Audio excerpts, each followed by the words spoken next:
हरे राम राम राम हरे।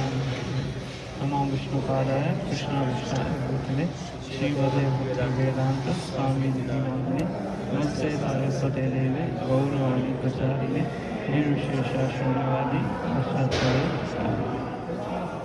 हरे कृष्ण।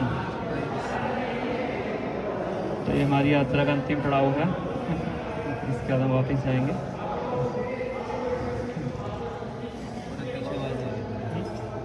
आवाज़ आ रही है पीछे? हरे कृष्णा बहुत आवाज़। तो अभी हम कहाँ पे हैं? वो है मदन मोहन जी का मंदिर, राधा मदन मोहन। तो राधा मदन मोहन जी किनके विग्रह हैं? सनातन गोस्वामी। कौन वर्शिप करते थे इनकी? सनातन गोस्वामी। और किस तत्व के विग्रह हैं? किसको दर्शाते हैं? संबंध। संबंध का मतलब? हमारी रिलेशनशिप भगवान के साथ। ऊँचा बोलो। हमारी भगवान के साथ रिलेशनशिप। जीव का भगवान से क्या संबंध है, प्रकृति का भगवान से क्या संबंध है, इसको बोलना संबंध ज्ञान है ना। तो संबंध ज्ञान के जो विग्रह हैं वो हैं श्री मदन मोहन है ना। तो मदन मोहन शब्द का अर्थ क्या है? मदन किसको बोलते हैं? कामदेव है ना, जो कि संसार में हर किसी को मूर्ख बना के रखता है। Arrows of stupid make everyone stupid, arrows of Cupid make everyone stupid है ना। तो मदन मोहन जो कि कामदेव को भी मोहित कर लेते हैं, उनको बोलते हैं मदन मोहन है ना। तो संबंध के विग्रह का मतलब क्या है कि ये हमारा जो संसार के प्रति आकर्षण है उससे हटा के हमारा जो आकर्षण है अपने प्रति आकर्षित कर सकते हैं, तो बोलते हैं मदन मोहन है ना। तो इसलिए जब कोई जीव भगवान की भक्ति में लगता है तो सबसे पहले उसको अपने संसार का आकर्षण छोड़ के अपना जो आकर्षण है भगवान के प्रति उसको विकसित करना चाहिए। तो अगर मदन मोहन जी का आश्रय लेते हैं, मदन मोहन जी के दर्शन करते हैं, मदन मोहन जी की पूजा करते हैं, तो बहुत सरलता से अपना जो आकर्षण है भौतिक जगत से हटा के भगवान के चरणों में फिक्स कर सकते हैं है ना। तो जो मदन मोहन जी के चरण हैं उनको माना जाता है कि बिल्कुल गोलोक वृंदावन में जो भगवान के चरण हैं उसी के समान है। जैसे गोपीनाथ जी का जो वक्षस्थल है वो भगवान श्री कृष्ण के वक्षस्थल के समान है हूबहू। और जो गोविंद देव जी का मुख कमल है वो भगवान के मुख कमल के समान है। तो तीन विग्रह बताए जाते हैं, संबंध, अभ्युदय और प्रयोजन। और मदन मोहन जी के आपने दर्शन किए तो उनके लेफ्ट साइड पे और हमारी राइट साइड पे वो राधा रानी जी के विग्रह हैं, और हमारे लेफ्ट साइड पे और भगवान के राइट साइड पे ललिता सखी के विग्रह हैं। ये है बीच वाला ऑल्टर। जो लेफ्ट ऑल्टर है उसमें गोपाल जी के विग्रह हैं, राधा रानी है, गोपाल जी और ललिता सखी है ना। तो इनके बारे में थोड़ा सा चर्चा करेंगे। तो सबसे पहले हम चर्चा करेंगे श्री सनातन गोस्वामी जी के बारे में, क्योंकि उनके द्वारा पूजित विग्रह है ना। फिर कैसे उनको प्राप्त हुए, कैसे वे जयपुर में आए, जयपुर के बाद कैसे करौली में, इन थोड़े से पॉइंट्स के ऊपर हम चर्चा करने का प्रयास करें। तो सनातन गोस्वामी किनके बड़े भाई थे? रूप गोस्वामी। और तीसरे भाई का क्या नाम था? अनुपम है ना। और अनुपम के जो बेटे थे वो थे जीव गोस्वामी। ठीक है, तीनों गोस्वामी तो इतना से फैमिली से रिलेटेड थे, बौद्धिक दृष्टि से है ना। सनातन गोस्वामी बड़े भाई, रूप गोस्वामी छोटे भाई, फिर अनुपम थे, आई थिंक वो बीच वाले थे या फिर सबसे छोटे थे, आई थिंक सबसे छोटे थे है ना। उनके बेटे थे शीला जीव गोस्वामी। तो रामकेली में प्रथम बार जो श्री चैतन्य महाप्रभु की इन दोनों से भेंट होती है, उस टाइम पे अनुपम भी आते हैं। तो तब भगवान उन दोनों का नाम देते हैं, आदि है थे तोहार नाम रूप सनातन, दैन्य छाट तोमार दैन्य हाटे मोरा मन है ना। कि आज से आप दोनों का नाम क्या है? रूप और सनातन है ना। क्योंकि मुस्लिम शासक की नौकरी करते थे इसलिए उनका नाम था दबीर खास और शाकर मरी है ना।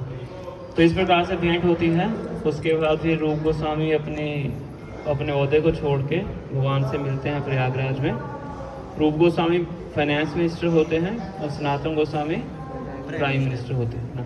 तो क्योंकि प्राइम मिनिस्टर थे तो बहुत बड़ी जिम्मेवारी थी, तो रूप गोस्वामी की तरह अपने ओहदे को छोड़ के भाग नहीं सकते थे है ना। तो लेक तो भाग गए, ठीक है, इस्तीफा दे के चले गए। अभी नवाब स्ट्रॉन्ग एक्शन भी ले सकता है, उनका जाना भी खतरे में हो सकता है है ना। तो इस सनातन गोस्वामी इस्तीफा ना दे के वो छुट्टी ले लेते हैं। क्या बोल के छुट्टी लेते हैं? बीमार हो गया, है ना। तो बीमारी का बहाना ये बहुत समय से चलता आ रहा है। तो हमें कई बार कैंप में आने के लिए बीमारी का बहाना बनाना पड़ता है ऑफिस के अंदर, है ना। तो एक हाईएस्ट प्रिंसिपल के लिए कई बार छोटे प्रिंसिपल को कॉम्प्रोमाइज़ किया जा सकता है, पर पता होना चाहिए किस लिए कर रहे हैं और गाइडेंस में करना चाहिए। अदरवाइज तो हमारी तो प्रवृत्ति है ही झूठ बोलने की, तो भक्ति का सहारा लेके हम और ज़्यादा झूठ बोलना शुरू कर सकते हैं। इसलिए सावधानी से मार्गदर्शन में रह के करना चाहिए। सनातन गोस्वामी तो आचार्य हैं, तो घर में रह के वो क्या करते थे? श्रीमद् भागवतम का प्रवचन सुनते थे। घर में ब्राह्मणों को रखा था और उनसे भागवतम सुनते थे। वैसे बहुत लंबी छुट्टी हो जाती है, फिर नवाब सोचते हैं कि इतने लंबे समय से जो शाकर मलिक हैं वो आ नहीं रहे, तो एक बार राजवैद्य को भेजते हैं कि वहाँ पे जाइए तो चेक कीजिए वो क्या कर रहे हैं। अगर बहुत ज़्यादा बीमार हो गए तो इलाज कीजिए, काम पे तो आए। तो जाके वहाँ जाके वैद्य देखते हैं, वहाँ तो भागवत कथा चल रही है। राजा को आके बताते हैं कि राजा स्वयं उनके घर पे आते हैं, नवाब, है ना। और नवाब के साथ इनका बहुत ही गहरा संबंध होता है, तरह से भाई की तरह मानते थे। प्राइम मिनिस्टर थे और काम भी बहुत अच्छा करते थे, इतने बुद्धिमान थे, इसलिए राजा उनको प्रधानमंत्री बनाते थे। ब्राह्मण होते हैं वैसे बुद्धिमान होते हैं, उनका आहार शुद्ध होता है, उनका आचरण शुद्ध होता है ना। प्रसाद ग्रहण करते हैं तो दिमाग के तंतु तेज होते हैं। तो इसीलिए नवाब ने ये रूप गोस्वामी और सनातन गोस्वामी को अपने राज्य में सबसे बड़े ओहदे दिए थे। हालांकि मानना स्वीकार करना नहीं चाहते थे, वो ज़बरदस्ती उनको अपने गवर्नमेंट में उन्होंने नियुक्त किया। तो सनातन गोस्वामी से मिलते हैं, उनको बड़ा कहते हैं कि आप चलिए वापस, मना कर देते हैं, है ना। बड़ा तर्क वितर्क देते हैं कि आपका भाई है उड़ीसा पे लड़ाई करने के लिए जा रहा है, मतलब अपने आप को बोलते हैं आपका भाई उड़ीसा पे लड़ाई करने के लिए जा रहा है, तुम आप आके अपना काम छोड़ के बैठे हो ना। तो वो कहते अब तो बहुत हो गया, अब मैं आपकी ये नौकरी नहीं करना चाहता। तो नवाब उठाते हैं, उनको जेल में डाल देते हैं। कहते मैं उड़ीसा पे लड़ाई करने जा रहा हूँ, उसके बाद आके आपसे मिलूंगा, तब तक आप जेल में रहिए, तो ना सारा भाईपना खत्म हो जाता है। तो संसार में जितने भी जो गुण हमें दिखने को मिलते हैं वो सब क्या होते हैं? क्षणिक कंडीशंस अप्लाई, कुछ कंडीशंस के अंदर ही वो गुण दिखते हैं ना। जब तो कोई भगवान का भक्त नहीं है तब तक उसके अंदर ये गुण नहीं हो सकते। थोड़ी सी परिस्थितियाँ ऊपर नीचे होती हैं, सारे संबंध सारे गुण हिल जाते हैं, है ना। अब सनातन गोस्वामी तो एक तरह से बहुत बड़े डिप्लोमेट थे, प्रधानमंत्री थे, पॉलिटिक्स वगैरह सब जानते थे, है ना। तो जिस जेल में बंद थे उस जेल के जेलर को बुलाते हैं, तो उसको बहुत स्तुतियाँ करते हैं, बहुत गुणगान करते हैं उसको। तुम ही तो जिंदा पीर, तुम तो एक जिंदा पीर हो, इतने अच्छे तुम्हारे गुण हैं, कुरान तुम्हें आती है, ऐसे बहुत उसकी पढ़ाई करते हैं। तो मैं तो क्या करूँगा, मुझे छोड़ दो, मैं सीधा यहाँ से मक्का जाऊँगा और वहाँ पे जाके अपना जीवन व्यतीत करूँगा, है ना। तो उनको पता होता है कैसे काम निकलाना है। तो रूप गोस्वामी जब छुट्टी अपना छोड़ के जाते हैं जॉब, तो अपनी सारी जो संपत्ति होती है उसको एक नौका में डालते हैं, तो पूरी नौका गोल्ड कॉइन से भर जाती है। तो उसका जो 50% होता है उस धन का, मतलब आधी नौका गोल्ड कॉइन्स की, वो देते हैं भगवान की सेवा में, है ना। शास्त्र में बताया गया है कि जितनी भी हमारी इनकम है ना, आय है, उसे कितने प्रतिशत देना चाहिए? 50%। कितना? 50%। हम कितना देते हैं? 1%। 1%। मुश्किल से वो भी, मुश्किल से। तो शास्त्र का ये आदेश है ना। मतलब 50% का मतलब क्या है कि जब आपके सारे खर्चे वगैरह निकल जाते हैं उसके बाद जो प्रॉफिट होता है उसका 50% देना चाहिए। तो रूप गोस्वामी हम बताते हैं। तो 50% देते हैं भगवान की सेवा के लिए, और बचे हुए 50% का जो आधा है, मतलब 25% है, वो देते हैं अपने रिश्तेदारों। तो रूप गोस्वामी ने आचरण से बता रहे हैं कि ऐसे धन का विभाजन करना चाहिए, और वो बचा हुआ 25% है वो रखते हैं इमरजेंसी के लिए। तो बेसिकली सनातन गोस्वामी के लिए रखे जाते हैं। और सनातन गोस्वामी को पत्र लिख के देते हैं जेल के अंदर ही कि ये धन मैंने इसी व्यापारी के पास रखा है, तो इस धन का इस्तेमाल करके यहाँ से निकलो। फिर सनातन गोस्वामी धन को लेके उसको रिश्वत देते हैं पुलिस में। पहले उसका गुणगान करते हैं, फिर उसको रिश्वत देते हैं। फिर वो कहता है कि नहीं नहीं नवाब मुझे पकड़ लेगा। तो कहते हैं आप नवाब को ऐसा बोलना कि मैं उसको शौच क्रिया करवाने के लिए गया था, तो उसने गंगा में छलांग लगा के अपना शरीर का त्याग कर दिया, है ना। कहते हैं अगर तुम मेरी बात नहीं मानोगे, गंगा भी देते हैं उसको, तो मैं नवाब की बात मान के दोबारा प्रधानमंत्री बन जाऊंगा, है ना, फिर तुम्हारी खबर लूँगा। समझ रहे हैं? तो भक्त होता बुद्धू नहीं होता है, भक्त को पता होता है कि भौतिक जगत से कैसे डील करना है ना। हालांकि भक्त बहुत विनम्र होता है, पर जब भगवान की सेवा की बात आती है तो वो सेवा के लिए कुछ भी कर सकता है। तो एक तरह से धमका दिया, अगर मुझे नहीं छोड़ा तो नवाब की बात मान लूँगा, दोबारा प्रधानमंत्री बन जाऊँगा, तो तुम्हें नौकरी से हटा दूँगा। और मेरी बात मान लो, नवाब को बोल देना कि मैं शौच क्रिया करवाने गया था और उसने गंगा में छलांग लगा के अपनी जान दे दी। तो ये बोल देना आपको, और मैं पैसे भी दे रहा हूँ तुम्हारे तो दोनों हाथ में लड्डू हैं। तो वो जेलर उनकी बात मान लेता है, उनको वहाँ से छोड़ देता है। तो वो लंबी कथा किस प्रकार से सनातन गोस्वामी जंगल से होते हुए जाते हैं, फिर श्री चैतन्य महाप्रभु को वाराणसी में आके मिलते हैं। रूप गोस्वामी कहाँ मिले थे? प्रयागराज, है ना, इलाहाबाद। इलाहाबाद के बाद आता है काशी, वाराणसी। तो वाराणसी में फिर सनातन गोस्वामी से मिलते हैं, है ना। तो उस टाइम सनातन गोस्वामी बिल्कुल, उनके बाल बड़े बड़े होते हैं, दाढ़ी मूंछ बड़ी होती है, दिखने में लग ही नहीं रहा था कि वैष्णव है।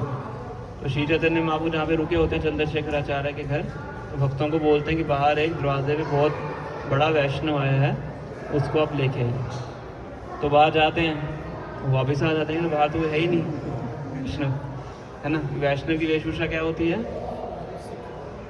क्लीन शेव, कंठी माला, क्लीन शेव, हेड शेव, है ना। क्योंकि बालों को क्या बोला जाता है? मल, ब्लैक स्टू, है ना, काला मल बोला जाता है, क्योंकि शरीर का रिजेक्टेड पार्ट है ना। पर आजकल के युवाओं में फैशन बन गया है दाढ़ी मूछ रखने का। मैंने एक वक्त से पूछा कि आप दाढ़ी मूछ क्यों रखते हो? कह रहे दाढ़ी मूछ नहीं रखूँगा तो सब समझेंगे मैं बच्चा हूँ। क्या होगा अगर समझ लेंगे बच्चा है तो क्या हो जाएगा, है कि नहीं? तो दिक्कत है अगर बच्चा समझे, है ना, तो क्यों रखते हैं, है ना। वैष्णव की वेशभूषा क्या है? बिल्कुल स्वच्छ रखते हैं। प्रभुपाद जी से किसी ने पूछा कि स्वामी जी आप ये हेड शेव क्यों करते हैं? अरे सफाई रखने के लिए।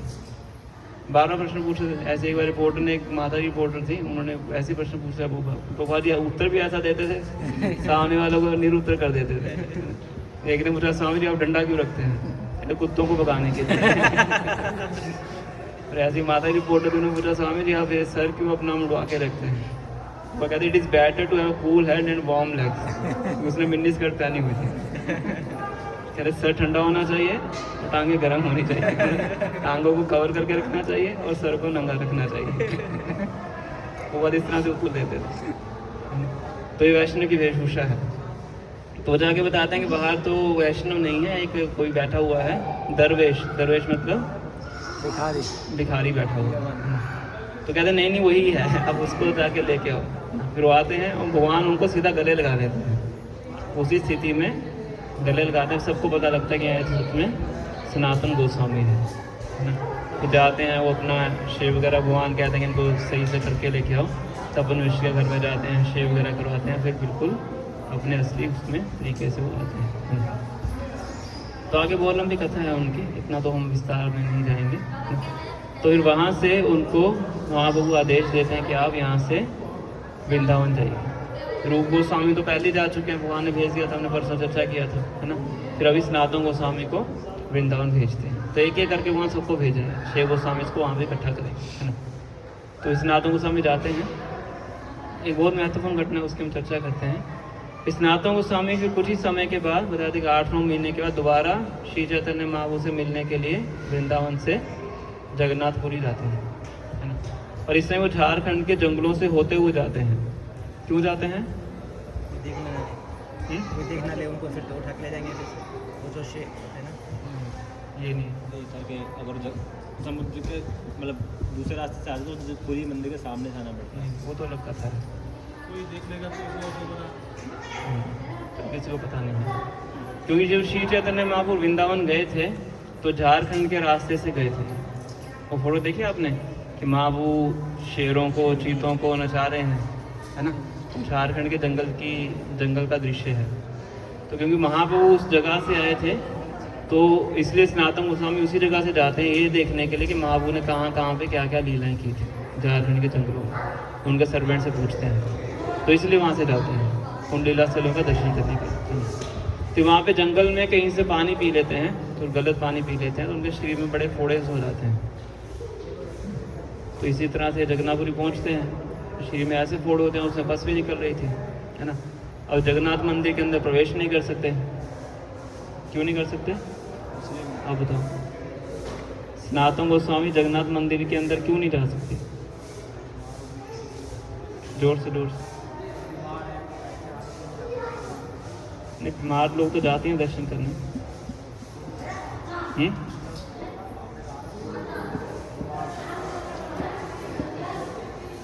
दर्शन तो कर ही सकते हैं, मुस्लिम नहीं होते, क्योंकि जगन्नाथ मंदिर के बाहर क्या लिखा हुआ है? सिर्फ Hindu, only Hindus are allowed. समझ रहे हैं? तो सिखिज्म और हिंदुइज्म का अलाउ करते हैं। बौद्ध को भी नहीं करते, बौद्ध जैन कुछ नहीं। वो नास्तिक है, बौद्ध धर्म को नास्तिक है। तो क्योंकि उन्होंने मुस्लिम की नौकरी की थी तो इसलिए वो मुस्लिम ही थे, वैदिक समाज से बहिष्कृत थे, तो इसलिए जगन्नाथ मंदिर के अंदर प्रवेश नहीं कर सकते। इसी तरह से हरिदास ठाकुर थे, वो भी जाते नहीं थे। रूप गोस्वामी थे, वो भी जगन्नाथ मंदिर में जाते नहीं थे ना, क्योंकि वो मैनेजमेंट को परेशान नहीं करना चाहते। हालांकि वो तो भगवान के उच्च कोटि के भक्त हैं, है ना। अगर श्री चैतन्य में आपको बोलते हैं तो कौन उनको मना करता है ना। तो ये भी शिक्षा लेनी चाहिए हमें कि हमें मैनेजमेंट को ज़्यादा समस्याएं खड़ी नहीं करनी चाहिए। जो मैनेजमेंट के रूल्स रेगुलेशंस होते हैं वो सबके लिए कॉमन होते हैं, व्यवस्था बनाने के लिए होते हैं। अगर एक व्यक्ति को स्पेशल केस दिया जाता है, बाकी सब खड़े हो जाएंगे कि हमें स्पेशल केस दें। जो अच्छा भक्त होता है वो कभी नहीं चाहता कि मेरे लिए कुछ एक्सेप्शन क्रिएट की जाए, हालांकि हो सकती थी। पर ये जो तीनों थे, रूप गोस्वामी, सनातन गोस्वामी, हरिदास ठाकुर, ये बहुत ही विनम्र स्वभाव के थे, है ना। तो इसलिए सनातन गोस्वामी जाते हैं और सिद्ध बकुल में जाके हरिदास ठाकुर के साथ रुकते हैं। तो हरिदास ठाकुर उस जगह पे रहते थे जहाँ से उनको जगन्नाथ मंदिर के चक्र के दर्शन होते थे। आपने कितने भक्त जगन्नाथ मंदिर गए हैं?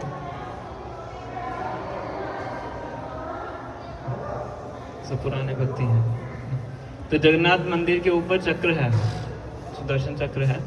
तो जो सुदर्शन चक्र के दर्शन कर लेता है वो उसी के समान है कि आपने जगन्नाथ जी के दर्शन कर लिए। इक्वल बेनिफिट है।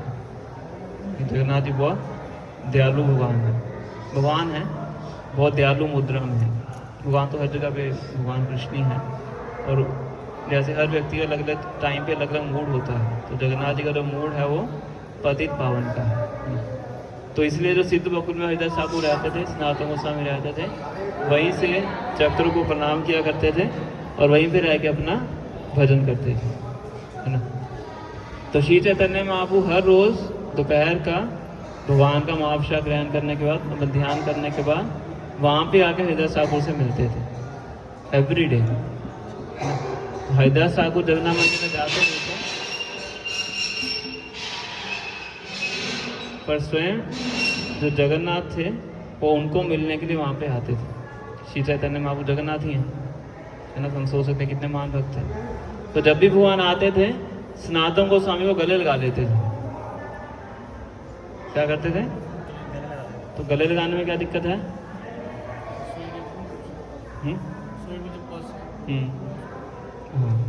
तो शरीर में क्या है?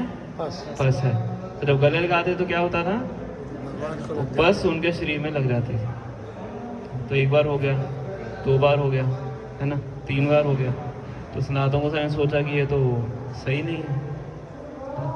मैं जगन्नाथपुरी में आया ये सोच के कि श्री चैतन्य महाप्रभु का संग करूंगा, जगन्नाथ जी का दर्शन करूंगा, जगन्नाथ मंदिर में जा नहीं सकता, और यहाँ पे स्वयं श्री चैतन्य महाप्रभु मुझे गले लगा रहे हैं, मेरे शरीर की पस उनके शरीर पे लग रही है, तो बल्कि मैं उनके प्रति अपराध कर रहा हूँ, है ना। तो जगन्नाथ मंदिर में आने का तो मेरा जो उद्देश्य है वो पूरा नहीं हुआ, तो अब मेरे जीने का कोई फायदा नहीं है। तो मैं क्या करूँगा, जब रथ यात्रा होगी तो रथ यात्रा के जो रथ है उसके पहिए के नीचे आके अपने शरीर का त्याग कर दो, है ना। तो इससे पहले कौन से गोस्वामी थे जिन्होंने सुसाइड करने का प्रयास किया था? रूप गोस्वामी था। हम्म? रूप गोस्वामी जो अपने पुस्तक कैरेक्टर में पर्वत से गिर के हुए थे। रघुनाथ दास गोस्वामी, कल चर्चा की थी ना हमने, रूप गोस्वामी नहीं थी, रघुनाथ दास गोस्वामी, है ना। तो सनातन गोस्वामी क्या सोच रहे हैं कि रथ के पहिए के नीचे आके शरीर का परित्याग कर दूंगा, फिर रथ के पहिए के नीचे आऊँगा तो मेरा भला हो सकता है। जगन्नाथ जी का रथ है ना, विनम्र थे। तो भगवान तो अंतर्यामी है, तो एक दिन भगवान आते हैं, उनको डांटते हैं। लंबी कथा शॉर्ट में बता रहा हूँ, है ना। क्या तुम्हें क्या लगता है कि ये शरीर तुम्हारी प्रॉपर्टी है? किनको लगता है शरीर हमारी प्रॉपर्टी है?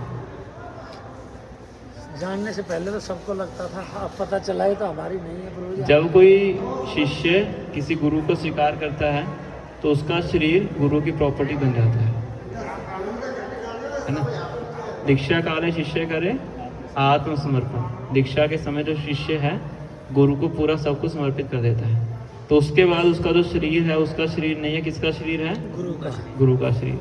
तो गुरु जैसा चाहे उससे उस शरीर से वैसा कार्य करवा सकता है, मतलब उसका हक है। तो भगवान कहते हैं कि ये शरीर मेरा है, तो मेरी संपत्ति को नष्ट करने का सोच रहे हो, है ना।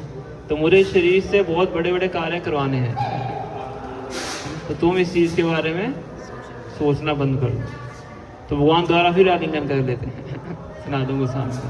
और उसी टाइम क्या होता है, सारे शरीर के जितने भी पस वगैरह होती है सब खत्म हो जाता है। उनके शरीर से चंदन, अगुरु, केसर की सुगंध आनी शुरू हो जाती है सनातन गोस्वामी के बॉडी। तो भगवान बेसिकली ये लीला जानबूझ के करते हैं, सनातन गोस्वामी की महिमा को प्रचारित करते हैं। और भगवान को कहते हैं कि तुम दोनों मेरे बच्चे के समान हो। जैसे माता होती है, उसका ने बेटे का जो मल होता है वो चंदन के समान लगता है। इस तरह से भगवान उदाहरण देते हैं, है ना। तो इसलिए मुझे भी आपका जो शरीर है उससे मुझे दुर्गंध नहीं आती, बल्कि चंदन के समान सुगंध आती है। फिर उनके शरीर से सुगंध आनी शुरू हो जाती है ना। तो इस प्रकार से दोनों के बीच में लीलाएं होती है। एक बार भगवान यमेश्वर टोटा नाम की जगह पे बैठे हुए थे श्री चैतन्य महाप्रभु, और अपने भक्तों को बोलते हैं कि सनातन गोस्वामी को बुला के लेके आओ। भक्त बोलते हैं कि सनातन आपको भगवान ने बुलाया है ना। तो सनातन गोस्वामी भागते भागते जाते हैं। तो सिद्ध बकुल से यमेश्वर टोटा जाने के दो रास्ते हैं। एक रास्ता है कि जो जगन्नाथ मंदिर के आगे से जाता है, और एक रास्ता है जो कि समुद्र के किनारे से जाता है। दो रास्ते हैं, अगर कभी जगन्नाथपुरी गया तो आपको दिखाएंगे। तो सनातन गोस्वामी जगन्नाथ मंदिर से वाले रास्ते से ना जाके समुद्र के रास्ते से जाते हैं। तो जब कड़ाके की धूप पड़ रही होती है तो क्या होता है? कभी गया समुद्र में? गया? उमस होती है बहुत ज़्यादा, है ना। तो जब धूप होती है तो रेत बहुत ज़्यादा गर्म हो जाती है। जो बालू होती है समुद्र की, अग्नि की तरह गर्म हो जाती है ना। तो सनातन गोस्वामी उस बालू के ऊपर से चल के जाते हैं, और जब वहाँ पे पहुँचते हैं तो भगवान कहते हैं कि आपके तो पाँव में छाले पड़ गए, तो अब वहाँ से क्यों आए? तो कहते कि मैंने सोचा कि मैंने मुस्लिम लोगों की सेवा की है, तो मैं तो बहुत अछूत व्यक्ति हूँ। अगर जगन्नाथ जी के मंदिर के आगे से जाऊँगा तो हो सकता है जगन्नाथ के जो सेवक हैं मुझे स्पर्श कर लें, तो उनको जगन्नाथ जी की सेवा के लिए बाहर अंदर बाहर जाना पड़ता है ना। तो दूषित हो जाएंगे तो जगन्नाथ जी की सेवा नहीं कर पाएंगे। तो इसलिए मैं उस रास्ते से ना आके समुद्र के रास्ते से आया। तो ये सुन के भगवान बहुत प्रसन्न हो जाते हैं, है ना। तो कहते हैं कि आपने ऐसा कार्य करके जो वैष्णव की मर्यादा है उसको स्थापित किया। इस साधुओं का व्यवहार क्या होता है? मर्यादा का पालन करें। मर्यादा किसको बोलते हैं? मर्यादा क्या है? लिमिट में रहना है। हरियाणवी लैंग्वेज में बताई अपने औकात में रहो। ये भी सही उत्तर है। और बताइए मर्यादा किसको बोलते हैं? रूल रेगुलेशन हुआ, डिसिप्लिन वेरी नाइस हुआ। मर्यादा मतलब वैष्णव एटिकेट, सदाचार, है ना। भगवान कहते हैं मर्यादा लांघीते लोग करे उपहास, यह लोक परलोक दुई होए नाश, कि जो व्यक्ति मर्यादा का पालन नहीं करता है इस लोक में भी और ऊपरा लोक में उसका नाश हो जाता है ना। और लोक करे उपहास, सारे लोग उसका मजाक उड़ाते हैं ना। वैष्णव समाज में भी आप देख सकते हो, अगर आप मर्यादा का पालन नहीं करोगे तो बाकी भक्त आपका मजाक उड़ाएंगे, है ना। इसलिए वैष्णव एटिकेट को पालन करना बहुत आवश्यक है। सनातन गोस्वामी के माध्यम से भगवान बताते हैं, है ना। और सनातन गोस्वामी को भगवान आदेश भी देते हैं वाराणसी में कि आपको वैष्णव के सदाचार के ऊपर ग्रंथ लिखना है। वैष्णव का सदाचार क्या होना चाहिए? सदाचार मतलब कैसे बोलना है, कैसे उठना है, कैसे पहनना है, सब चीज़ें मर्यादा में आती हैं, वैष्णव एटिकेट में आती है। सनातन गोस्वामी एक बुक लिखते हैं हरि भक्ति विलास, वो सुंदर ग्रंथ है, तो उसमें पूरा वैष्णव एटिकेट का वर्णन किया है उन्होंने। जैसे मैंने आपको वेशभूषा के बारे में थोड़ा सा बताया, कैसा हमारा फेस होना चाहिए, कैसे हमारे वस्त्र होने चाहिए, वो सब सनातन गोस्वामी ने हरि भक्ति विलास में बड़े अच्छे तरीके से बताया है। तो इस तरह से बहुत सी घटनाएं वहाँ पे होती हैं ना। फिर सनातन गोस्वामी फाइनली वृंदावन में आके रहते हैं, रूप गोस्वामी वहाँ पे होते हैं, सनातन गोस्वामी वहाँ पे होते हैं। तो वृंदावन में तो हम 2-3 बार कैंप में जा चुके हैं, तो कोई भक्त बताएंगे सनातन गोस्वामी वहाँ पे कहाँ रहते थे? सनातन गोस्वामी वृंदावन में कहाँ रहते थे? राधा दामोदर टेम्पल। आप बताइए। राधा कुंड के पास, और नंदगांव में, और द्वादश आदित्य टीला। जब परिक्रमा मार्ग पे जाते हैं तो देखेंगे बहुत ऊंचा मदन मोहन जी का मंदिर बना हुआ है। 2 मंदिर यमुना में बोटिंग करोगे तब भी दिखते हैं, बहुत दूर से दिखते हैं ना। एक खंडित है और एक उससे बड़े साइज का मंदिर बना हुआ है। क्या था सबको? कौन से रंग का है? लाल रंग का। वही पत्थर, इस पत्थर से गोविंद देव जी, क्योंकि सरकारी पत्थर थे, कोई गवर्नमेंट बिल्डिंग बनती थी तो ये पत्थर यूज़ किया था। तो अकबर पत्थरों को मतलब गोविंद देव जी के लिए तो अकबर ने ही पूरा फाइनेंस किया था, इसके लिए कोई और उनके गवर्नर वगैरह थे, उन्होंने इसको बनवाया था, है ना। तो वहाँ पे सनातन गोस्वामी रहते थे। द्वादश आदित्य टीला, द्वादश आदित्य का मतलब क्या है? 12 सूर्य। जब भगवान काली का वध करते हैं यमुना के अंदर तो बहुत लंबे समय तक पानी में रहते हैं, है ना। तो लंबे समय तक पानी में रहते हैं तो क्या होता है? ठंड लग जाती है। तो भगवान इस टीले पे आते हैं और वहाँ पे 12 सूर्य आके भगवान की सेवा में लगते हैं। 12 सूर्य आते हैं और भगवान को गर्मी प्रदान करते हैं।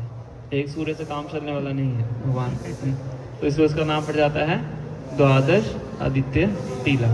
तो वहाँ पे सनातन गोस्वामी रहते थे और भगवान ने जो आदेश दिया था ग्रंथों को लिखने का, उस आदेश का पालन करते थे। ठीक है, यहाँ तक क्लियर है सनातन गोस्वामी, है ना। तो अब हम थोड़ा सा डीटी के बारे में चर्चा करेंगे, मदन मोहन जी के विग्रह। तो 5000 वर्ष पहले जो भगवान के परपौत्र थे वज्रनाथ, उन्होंने गोविंद देव, गोपीनाथ और मदन मोहन जी के विग्रह बनाए थे। उसके बाद हमें पता है कि लुप्त हो गए थे। फिर कुछ समय के बाद श्री चैतन्य महाप्रभु के समय के आसपास की बात है, उनके समय से बेसिकली पहले की बात है, जो अद्वैताचार्य थे वो वृंदावन आते हैं और वहाँ पे एक अद्वैत वट नाम की जगह है, वट मतलब पेड़ है, तो उस पेड़ के नीचे बैठ के वो अपना साधना किया करते हैं। तो वहीं पे उनको कि मदन मोहन जी के जो विग्रह थे वो प्राप्त होते हैं। तो अद्वैताचार्य उनकी वर्शिप करना शुरू करते हैं। अद्वैताचार्य पता है आपको कौन है? पंचतत्व में से। तो अद्वैताचार्य उनकी वर्शिप करते हैं। फिर बाद में जब वो नवद्वीप चले जाते हैं तो उस वहाँ पे जाने से पहले उस विग्रह की जो पूजा अर्चना है एक पुरुषोत्तम चौबे नाम के ब्राह्मण थे, उनको सौंप के जाते हैं कि आप इनकी पूजा अर्चना कीजिए। तो बहुत प्रेम के साथ उनका पूरा परिवार मदन मोहन जी की वर्शिप करता था, है ना। पहले राधा रानी साथ में नहीं थी, है ना, श्री मदन मोहन जी थे, तो वर्शिप करते थे। तो बताया जाता है कि उनके जो बच्चे थे वो मदन मोहन जी को अपने समान बच्चे की तरह ट्रीट करते थे, उनका खेलते भी थे। उनकी जो पत्नी थी उनको पूरा अपने बेटे के समान मानती। प्रेम का स्तर अलग होता है ना। तो क्या करती, जिस दातुन को छुपाती थी उसी दातुन से दूध ही लाती थी, खिचड़ी ही लाती थी वो बताने के लिए। तो दिखने में तो बड़ा अजीब सा लग सकता है कि जूठे बर्तन से भगवान की कुकिंग की जा रही है, पर उनका स्तर अलग था, प्रेम का स्तर था, तो इसलिए वो ऐसा करते थे। तो ऐसे ही सनातन गोस्वामी एक बार घूमते घूमते व्रज के अंदर इस जगह भी पहुंचते हैं। तो देखते हैं कि यहाँ पे भगवान के बहुत सुंदर विग्रह हैं, और देखते हैं कि यहाँ कुछ नियम कानून पालन ही नहीं हो रहा है। उनके बच्चे इनको अपने बच्चे की तरह ट्रीट करके खेलते हैं इनके साथ, वो दादू उनके साथ घुमा के वो उनको भोग लगा रहे हैं। तो थोड़ा सा इनको नियम सिखा देते हैं कि आप ना ये सब रूल्स रेगुलेशन फॉलो किया करो, ऐसे ऐसे ठीक नहीं होता। पूरा समझा, मर्यादा तो है, ग्रंथ लिख दिया पूरा मर्यादा के ऊपर, तो पूरा समझा देते हैं। और वो सरल ब्राह्मण होते हैं। और सनातन गोस्वामी तो भी पूरे व्रज के अंदर गुरु के समान थे। गुरु पूर्णिमा सुना ना आपने वर्ड, गुरु पूर्णिमा, वो किस लिए वो नाम पड़ा गुरु पूर्णिमा, पता किसी को? गुरु पूर्णिमा वो दिन है जिस दिन सनातन गोस्वामी ने शरीर को छोड़ा था। तो पूरा व्रज आके उस दिन उस डीसी को सेलिब्रेट करता है, तब से उसका नाम है गुरु पूर्णिमा। साधारण पता ही नहीं है किसी को। उस दिन पूरे व्रज ने अपना सिर मुंडवाया था कि पूरा व्रज सनातन गोस्वामी को गुरु मानता है। और आज भी आप देखें गुरु पूर्णिमा के दिन बहुत से लोग आते हैं, गोवर्धन परिक्रमा करते हैं। कि सनातन गोस्वामी का रोज का नियम था, रोज परिक्रमा करते हैं, बड़े वाली करते हैं एवरी डे। तो इसलिए उनके तिरुभाव दिवस के दिन उनकी स्मृति में पूरा व्रज आके आज भी गोवर्धन परिक्रमा करता है। आपको पाँव रखने की जगह नहीं मिलेगी, कभी जाके देखना गुरु पूर्णिमा पे गोवर्धन परिक्रमा करनी। हमारी ब्रिटिश विष्णु पार्टी जाती है, तो ये जो साइड पे खड़े हो जाते हैं, तो पूरे दिन में उनकी हज़ारों भगवता डिस्ट्रीब्यूट होती है, एक ही जगह पे खड़े हो, तो फ्री में बांटते हैं वो छोटी बुक्स के साथ। जो मैराथन में स्पॉन्सर करते हैं उस बुक्स को वहाँ पे फ्री में डिस्ट्रीब्यूट किया जाता है। तो इसलिए जो सनातन गोस्वामी दौर को उनको जानता था, तो उन्होंने उनकी बात मान ली। क्या बात बोला था उन्होंने करने के लिए? रूल रेगुलेशन बोला था। तो सपने में रात को सनातन गोस्वामी के मदन मोहन जी आ जाते हैं। अरे क्या कर दिया आपने? तो मुझे इतना आनंद आता था सेवा लेके, तुम जाके उनको रूल रेगुलेशन सिखाया है ना, इतने प्रेम से सेवा करते थे। ऐसी एक कथा जगन्नाथ जी के बारे में भी आप कर्माबाई की खिचड़ी। तो ही सनातन गोस्वामी को आदेश देंगे, ठीक है तुम वहाँ पे कल दोबारा जाओ, मैं आपसे सेवा लेना चाहता हूँ। पुरुषोत्तम चौबे के सपने में भी आते हैं मदन मोहन जी, तो कहते हैं आपकी तो वो संतानें हैं, तो मुझे आप उनको सौंप दो ताकि वो मैं उनसे सेवा स्वीकार करना चाहता हूँ। इस सनातन गोस्वामी उनसे एक प्रॉमिस करवाते हैं, कहते हैं कि ये आपको वचन देना पड़ेगा, जो मैं खिलाऊंगा वो खाना पड़ेगा, क्योंकि मेरे पास ज़्यादा समय नहीं है, मैं तो मधुकरी करके खाता हूँ, मुझे तो महाप्रभु ने आदेश दिया है ग्रंथ लिखने का, तो मुझे उसके लिए समय चाहिए। जो मुझे मधुकरी में मिलेगा वही आपको मैं खिलाऊंगा ना। तो आपको तो ऐश्वर्य में रहने की आदत है, ये तो ब्राह्मण बहुत अच्छे से खिलाते हैं आपको, मैं तो मधुकरी वाला खिला सकता हूँ। तो ये प्रॉमिस मान लेते हैं। तो वे मदन मोहन जी को सनातन गोस्वामी कहाँ लेके आते हैं? द्वादश आदित्य टीला। वो नमक वाली होती है। हाँ, टीला मतलब जो ऊंची जगह होती है ना। खड़े हो दादा। तो वहाँ पे रह के फिर वो मदन मोहन जी की सेवा अर्चना करना शुरू करते हैं। तो बताते हैं कि जो उनको मधुकरी में मिलता था आटा वगैरह, उसको गोल गोल करके यमुना में पानी में भिगो के उसको भोग लगाते थे, गरम वगैरह करते होंगे। तो एक दिन मदन मोहन जी बोले कि थोड़ा इसमें नमक भी डाल दो, मैं कुछ ज़्यादा तो मांग नहीं रहा, बाटी लगा रहे हो, थोड़ा नमक तो डाल दो इसमें। तो कहते आज नमक मांग रहे हो, कल को मीठा मांगोगे, मैं कहाँ से ला के दूँगा? तो नमक चाहिए तो अपना इंतज़ाम खुद कर लो। तो बात ख़त्म हो जाती है। तो उसी थोड़ी देर के बाद वहाँ पे एक व्यापारी आते हैं। तो व्यापारी आगरा जा रहे होते हैं नमक का जहाज लेके बेचने के लिए, व्यापार करने के लिए। तो उनकी नौका उसी टीले के पास आके फंस जाती है। तो मदन मोहन जी बच्चा बन के जाते हैं व्यापारी के पास, उनको कहते हैं ऊपर एक बाबा बैठे हुए हैं, उनके पास जाओ, है ना, वो तुम्हें समाधान देंगे। तो फिर व्यापारी आते हैं सनातन गोस्वामी के पास। सनातन गोस्वामी कहते हैं मेरे अंदर तो कोई शक्ति नहीं है, तो थोड़ा सा नमक ला के इनको ऑफर कर सकते हो और इनसे रिक्वेस्ट करो। तो रिक्वेस्ट करता है और उनको ये भी कहता है कि जब मैं वापस आऊँगा व्यापार करके, तो अगर मुझे मुनाफा होगा तो मैं इनके लिए मंदिर भी बनाऊँगा। तो यमुना में बहुत तेज लहर आती है, उनका जहाज निकल जाता है, वो आगरा जाते हैं, व्यापार करके आते हैं। फिर आते जब वापस आते हैं तो फिर मदन मोहन जी के लिए वहाँ पे बहुत सुंदर वो मंदिर बनाते हैं, है ना। तो जो मंदिर हम देखा टूटा हुआ है वो उस व्यापारी के द्वारा बनाया गया है ना। फिर वही 1600 के आसपास हम सब जानते हैं, जब औरंगजेब ने अटैक किया तो वहाँ से मदन मोहन जी के विग्रह को उठा के जयपुर आमेर फोर्ट में, उसके पास आमेर नाम की जो जगह गोविंद देव जी नाम पे थे, उसके आसपास उनको स्थापित किया। और इसी दौरान पहले तो मदन मोहन जी अकेले थे, फिर बंगाल से जो महाराज प्रताप रुद्र थे, उनके जो बेटे थे, उनके लिए राधा रानी और ललिता सखी भी उनके साथ इंस्टॉल कर दी। अब देखेंगे साथ में, उनके लेफ्ट साइड पे राधा रानी है, राइट साइड पे ललिता सखी। शुरुआत में नहीं थे, बाद में इंस्टॉल किए गए। फिर उनको लेके आमेर फोर्ट में जयपुर में इंस्टॉल किया जाता है। फिर करौली के जो राजा थे गोपाल सिंह, क्या देखिए उनकी वहाँ पे तस्वीर लगी हुई है, देख रहे हैं। तो बहुत उच्च कोटि के वैष्णव थे। तो लेफ्ट साइड भी आपने ऑल्टर देखा, गोपाल जी के विग्रह हैं, साथ में राधा रानी भी हैं। तो 100 साल से अधिक समय से उनकी पूजा अर्चना वो कर रहे थे। तो एक दिन भगवान के सपने में आके बोलते हैं कि मैं सेवा आपसे लेना चाहता हूँ। तो वो जाते हैं जय सिंह जी के पास, उनको बताते हैं। तो कहते हैं ठीक है, फिर उसके पहले आपको एक परीक्षा देनी होगी। आपकी आंखों में पट्टी बांधी जाएगी, गोविंद देव, गोपीनाथ, मदन मोहन, इन तीनों में से आपको चूज़ करके बताना कौन से मदन मोहन है। अगर आपका आकर्षण इतना ज़्यादा है तो थोड़े से चिंतित भी हो जाते हैं। फिर वहाँ से अपने आके बोलते हैं चिंता मत करो, जब तुम छुओगे तो मैं अपना जो सीधा हाथ है उसको थोड़ा नीचे कर दूँगा तो तुम समझ आना कि ये मदन मोहन मेरे दिख रहे हैं। तो ऐसे ही होते हैं, हाथ में पट्टी बांधी जाती है तो मदन मोहन जी अपना राइट हैंड थोड़ा नीचे कर देते हैं। तो अगर अभी आप दर्शन करेंगे तो किए होंगे हमने, तो राइट हैंड है जो भगवान का थोड़ा सा नीचे है, लेफ्ट हैंड ऊपर है, राइट हैंड थोड़ा सा नीचे। इसलिए फ्लूट है दोनों हाथों में आती नहीं है, इसलिए दो फ्लूट भगवान को पहनाते हैं। एक हाथ में होती है इस वाले हाथ में, और एक इस वाले हाथ में खड़ी रख के की जाती है, क्योंकि दोनों सेम पोजीशन पे है नहीं। भगवान अपना राइट हैंड नीचे कर देते हैं।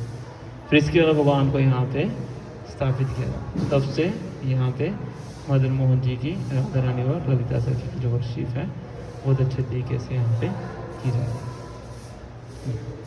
ठीक है, किसी का भी प्रश्न है सनातन गोस्वामी जी के जीवन से या फिर मदन मोहन जी के बारे में? उससे रिलेटेड नहीं है, बट ये था कि एक राधा माता जी का विग्रह वो खोला नहीं था, बट तो वो इसके पीछे कोई रीज़न है?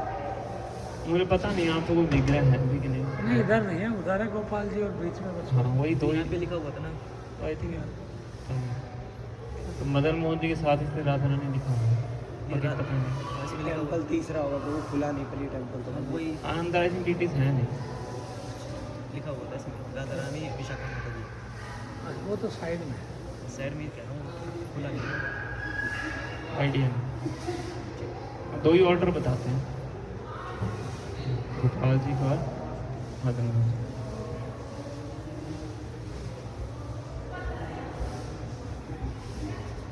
ठीक है, तो ये यहाँ की कथा है। तो इस समय कितना हुआ है?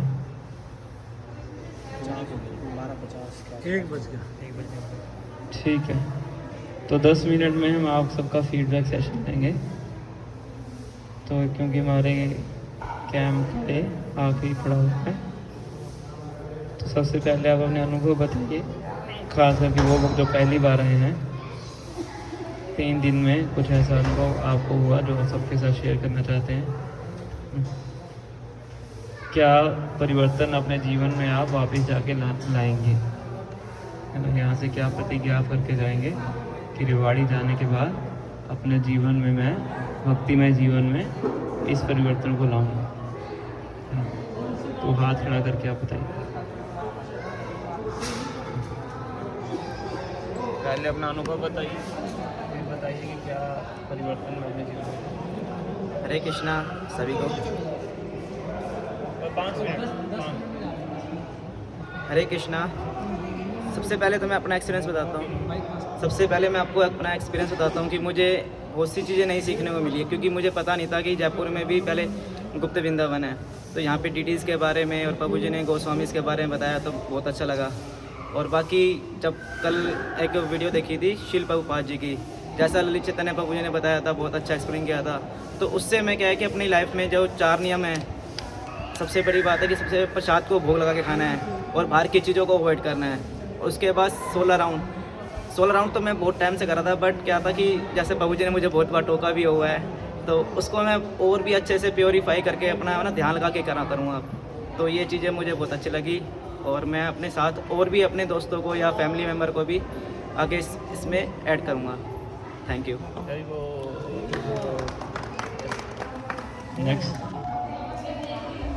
कौन बताएंगे? खास कर जो फर्स्ट टाइम गए रेवाड़ी से।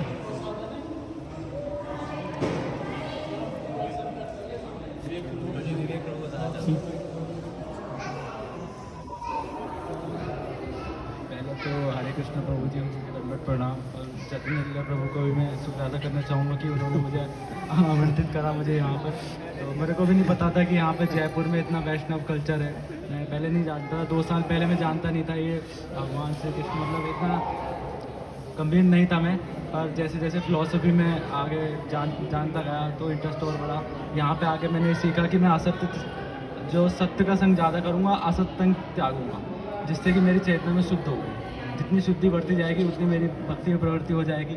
और वैष्णव कल्चर अभी मेरे को आया नहीं है, उसके लिए मैं सॉरी कहना चाहूँगा। मेरे को पता नहीं था। मैं घर पे 16 राउंड तो करता था, भोग लगा के भी पाता था, और मेरे को ये नहीं पता था कि ये सब भी करना पड़ता है। ये सब भी धोती वोती मेरे को नहीं आया, इसके लिए मैं सॉरी बोलूँगा चैतन्य लीला प्रभु को भी और आपको भी, सनातन प्रभु को भी। तो इसके लिए मैं इसमें सुधार करना चाहूँगा।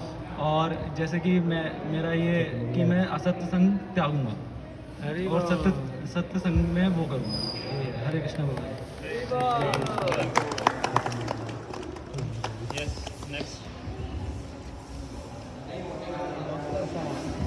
हरे कृष्णा प्रभु जी, सबसे पहले मैं रूप सनातन प्रभु जी को दंडवत प्रणाम करता हूँ और ललित चैतन्य प्रभु जी को धन्यवाद देता हूँ कि हमें भक्तों की संग रहने में उन्होंने बहुत बड़ी भूमिका निभाई कि हमें ऐसा अवसर प्रदान किए हैं। और मैं अब तक ये जयपुर को टूरिस्ट प्लेस जानता था कि इससे पहले मैं एक बार और आ चुका था, तो मतलब वो टूरिस्ट के दृष्टिकोण से आया था, लेकिन हमें पता नहीं था कि यहाँ पे लिटिल वृंदावन भी है और यहाँ पे वैष्णव भक्तों के लिए भी बहुत दार्शनिक प्रदर्शनी है, जिसमें हम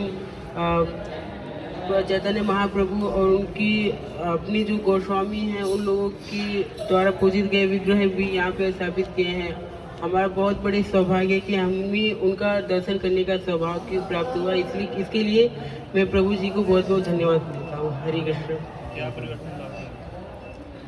परिवर्तन में अभी तक जो भी प्रसाद लेता था बिना भोग के लेता था, और मैं प्रयास करूंगा, प्रयास नहीं मैं संकल्प लेता हूँ कि अब से प्रसाद लूंगा तो भोग के द्वारा ही लूंगा और बाहर का प्रसाद कोई भी नहीं लूंगा, मतलब बिना भोग वाला। और मैं बुरे लोगों के संग से मैं दूर रहूंगा और अच्छे संग के साथ मैं अपना जीवन बिताना चाहता हूँ। हरे कृष्ण।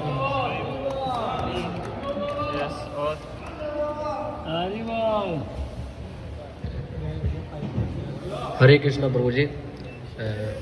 मैं सबसे पहले तो श्री रूप सनातन दास प्रभु जी को दंडवत प्रणाम करता हूँ। श्री ललित चैतन्य प्रभु को भी दंडवत प्रणाम करता हूँ। सभी वैष्णव भक्तों को मैं प्रणाम करता हूँ।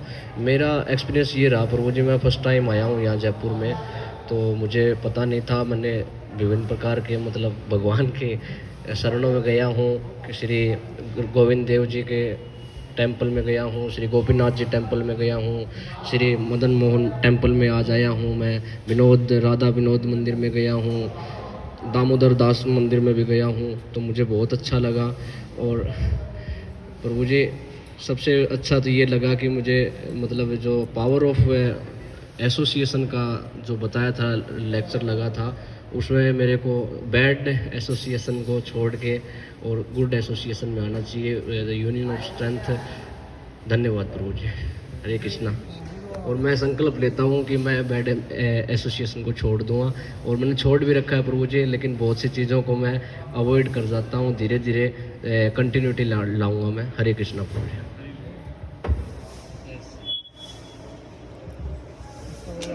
डॉक्टर साहब लो डॉक्टर साहब का पहला है।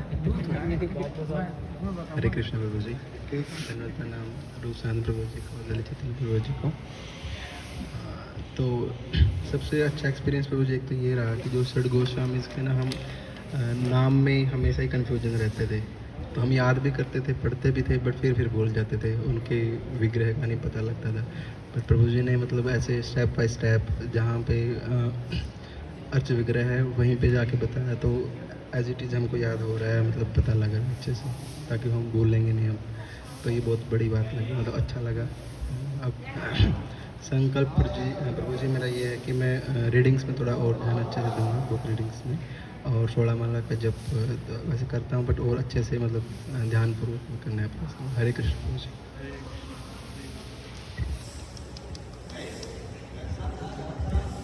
कोई बात नहीं, बोल दो, गले का बहाना चलेगा नहीं। हरे कृष्णा। मैं यहाँ पे मौजूद सभी वैष्णवगणों को सादर प्रणाम करता हूँ।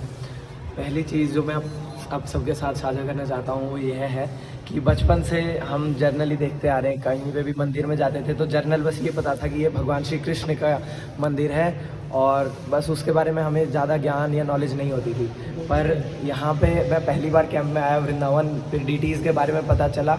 हर टेम्पल के डीटीज़ के नाम अलग हैं, वो हर एक अलग अलग आचार्य से, अलग अलग आचार्य ने उनकी पूजा की है, और हर एक का अलग अलग संबंध है हमसे, मतलब उनकी रिलेशन है, और उनके बारे में बहुत सारी हमें नई चीज़ें पता चली, सिद्धांत पता चले, तत्व पता चले। साथ में जो सबसे महत्वपूर्ण चीज़ जो मुझे यहाँ पे कैंप में आने से मिली वो साधु संग मिला, जो भक्तों की एसोसिएशन मिली, जो सबसे पावरफुल चीज़ है भक्ति में ग्रो करने के लिए। और मैंने बहुत सारी चीज़ें भक्तों से सीखी, नई बहुत सारी इन्फॉर्मेशन कलेक्ट की, और बहुत टेस्टी प्रसादम भी पाया। और अब मैंने भी जो पावर ऑफ एसोसिएशन की क्लास थी उसमें भी मैंने संकल्प किया था कि मेरी एक जो मेरे को बहुत मेरी बैड हैबिट लगती है कि मैं रीडिंग कंटिन्यूटी से नहीं करता। एक दिन कर लिया, कभी टाइम लगा तो नहीं किया, फिर बाद में टाइम लगा तो किया, नहीं किया। पर अब से मैंने निश्चय कर लिया कि प्रतिदिन एटलीस्ट मिनिमम 10 मिनट्स तो रीडिंग करनी है, मैक्सिमम तो जितना टाइम लगे उतना करना है, मिनिमम 10 मिनट्स एटलीस्ट। उसके अलावा जो 4 नियम पालन है पूरी दृढ़ता से पालन करने हैं। और प्रभु ने हमें एक बात बताई थी क्लास में कि हम जितने पवित्र होंगे, हमें इतना पवित्र बनना है कि हमारे आचरण से दूसरे लोग देख करके भक्त बन जाएं। तो अपने आचरण को इतना शुद्ध करना है, इतना अपने आप को शुद्ध करना है और भक्तों की सेवा में लगाना है, ताकि श्रील प्रभुपाद को प्रसन्न कर सके और भगवान को प्रसन्न कर सके। हरे कृष्ण।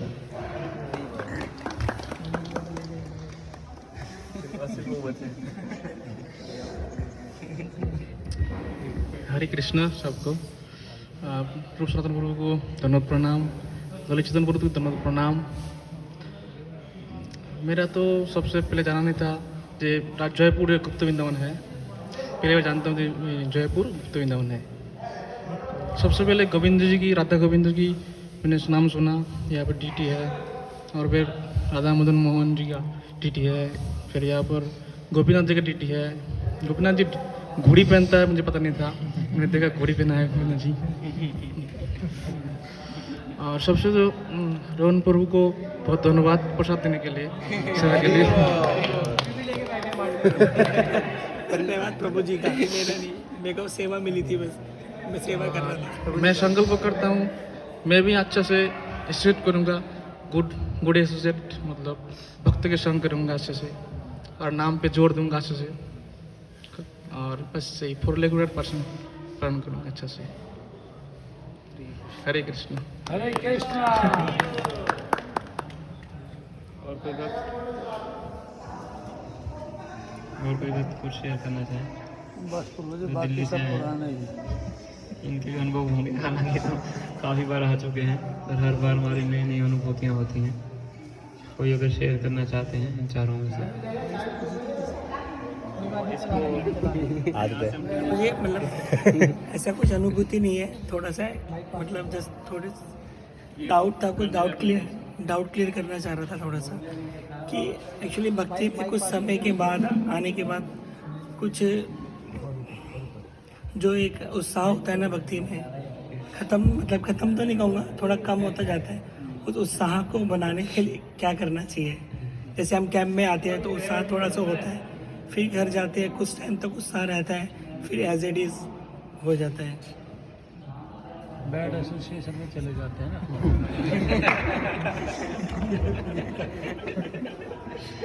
तो इसका सोल्यूशन ये है कि हम रेगुलरली भक्तों की एसोसिएशन में आते हैं, है ना? ऐसा नहीं कि कैंप का वेट करें, साल में 2-3 कैंप होंगे तो कैंप में ही जाएंगे, है ना, उसके बिना आएंगे ही नहीं। रेगुलरली हमें भक्तों के संग में आना चाहिए। जो दूध उबलता है तो उसको रेगुलर फ्लेम पे रखना पड़ता है, तब दूध में उबाली आती है ना। ऐसा नहीं कि एक बार हाई फ्लेम कर दिया, फिर 5 मिनट के लिए बंद कर दिया, फिर हाई फ्लेम कर दिया, फिर बंद कर दिया, है ना, तो उससे भी काम नहीं चलता है। रेगुलर लेवल पे हमें भक्तों के संग में आते जाना चाहिए, है ना।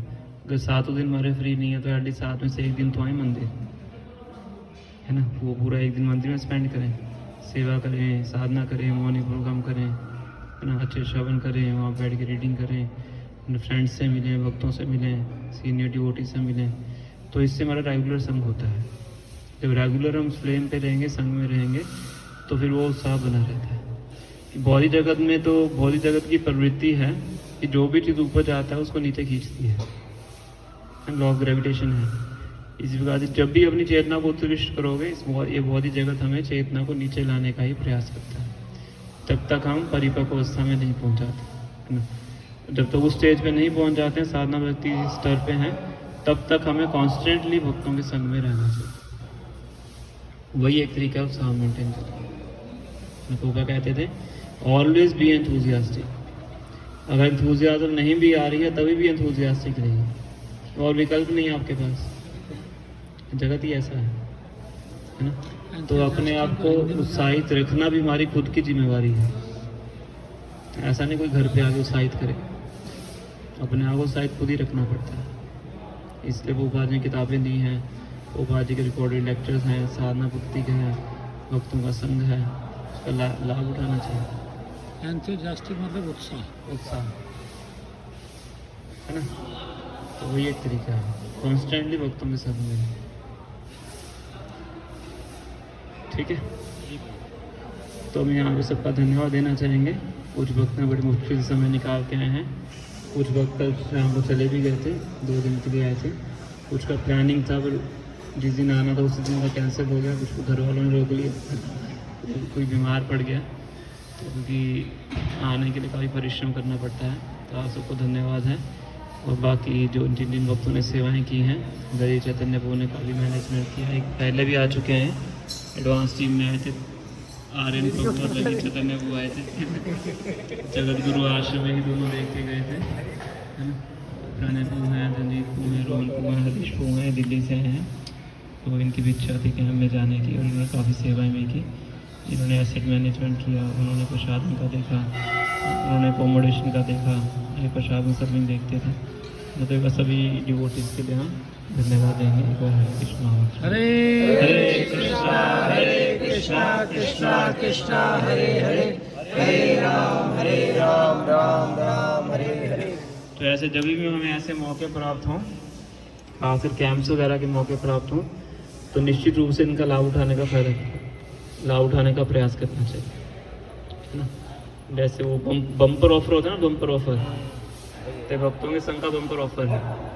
थोड़ा सा हमें ऊपर नीचे करना पड़ता है, वैसे तो हम छुट्टियाँ लेते ही हैं, घर में कोई फंक्शन होता है तब छुट्टियाँ ले लेते हैं, कुछ और चीज़ की आवश्यकता होती है छुट्टियाँ तो हम लेते ही हैं, है ना। तो थोड़ा सा इसके लिए प्रयास करें। साल में हमारे 2-3 कैंप्स होते हैं, एक आर्थिक में होता है, 1-2 हमारे एक्स्ट्रा कैंप होते हैं, है ना। जब भी कैंप हो तो हमें आने का प्रयास करना चाहिए।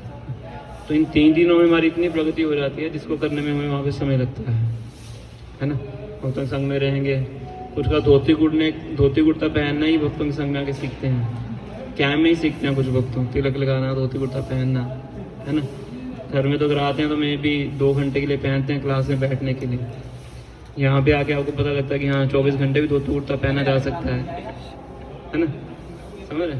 तो ऐसी बहुत सी चीज़ें हैं कि जो हमें भक्तों के संग में आके प्राप्त होती हैं।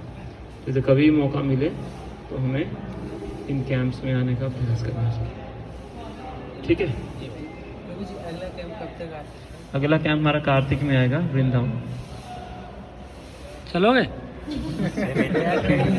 5 महीने बाद बिल्कुल चलेंगे, पक्का। फिर उसके बाद जो कैंप आएगा वो आएगा हमारा फरवरी में मायापुर का। हरि बोल। हम जाएंगे नदी मंडल परिक्रमा करने के। तो दोनों कैंप्स की इंफॉर्मेशन आपको पहले दी। करो पैकिंग। पैकिंग फुल है, ठीक है। तो हम यहीं समापन करेंगे। श्री राधा मदन मोहन जी की, श्री श्री गोपाल जी की।